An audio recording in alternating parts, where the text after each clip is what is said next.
Hallo en welkom by vandag se video. In hierdie sessie gaan ons Mason se Papa raamwerk ondersoek en hoe dit help om etiese kwessies in inligtingbestuur aan te spreek, met die fokus op die toepassing daarvan in etiek. Kom ons begin.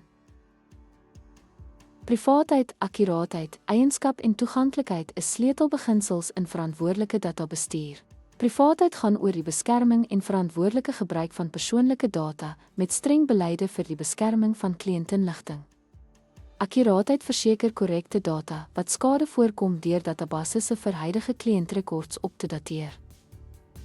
Eiendom definieer eienaarskapsregte oor data en intellektuele eiendom, soos om data-eienaarskap in 'n wolkooreenkoms te verduidelik.